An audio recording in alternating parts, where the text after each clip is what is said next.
السلام علیکم ورحمۃ اللہ وبرکاتہ۔ بسم اللہ الرحمن الرحیم۔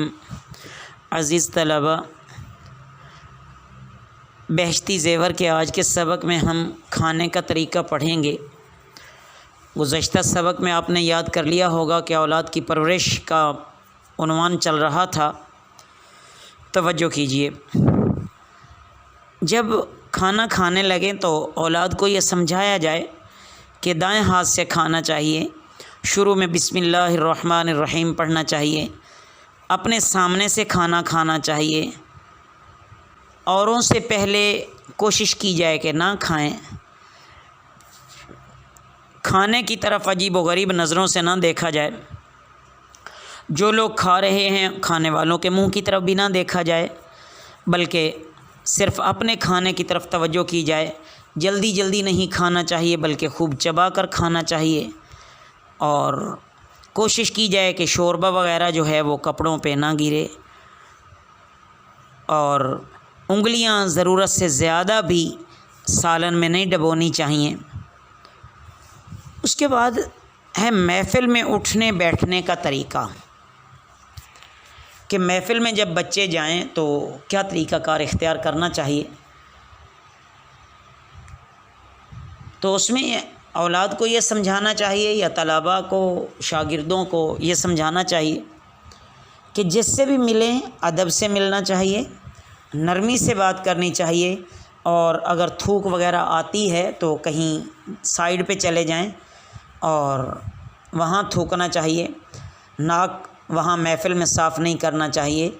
اگر ضرورت ہو تو پھر وہاں سے محفل سے اٹھ جانا چاہیے۔ اگر جمائی یا چھینک آنے لگے تو منہ پہ ہاتھ رکھیں، یا کوئی کپڑا وغیرہ ہو تو وہ ناک یا منہ کے سامنے کر لیا جائے۔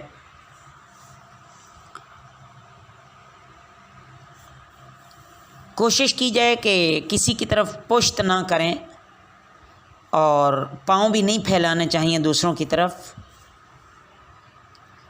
انگلیاں نہیں چٹخارنی چاہیے،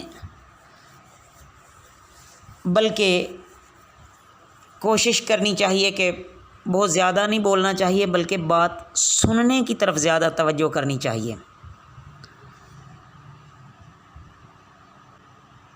جب کوئی بات کر رہا ہو تو درمیان میں نہیں بولنا چاہیے۔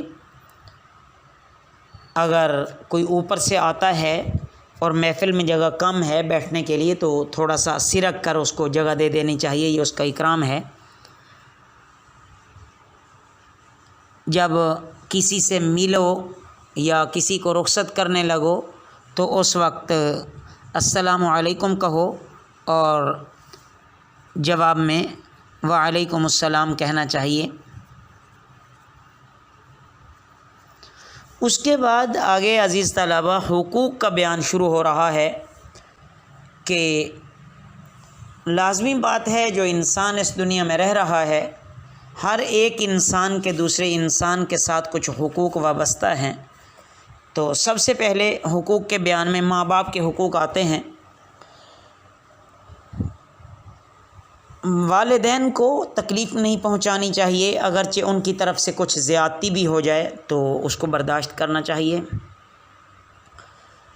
زبان سے، اسی طرح رویے سے ان کی تعظیم کریں، جائز کاموں میں ان کی اطاعت کرنی چاہیے۔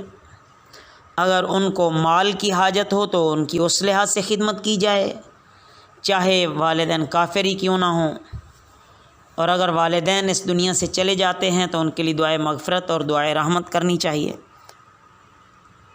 اور جو والدین کے ساتھ ملنے جلنے والے لوگ تھے ان کے ساتھ اچھا برتاؤ رکھنا چاہیے۔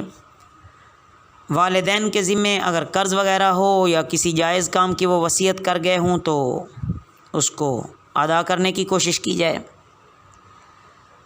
ان کے مرنے کے بعد خلاف شرع رونے چلانے سے بچنا چاہیے، ورنہ ان کی روح کو تکلیف ہوگی۔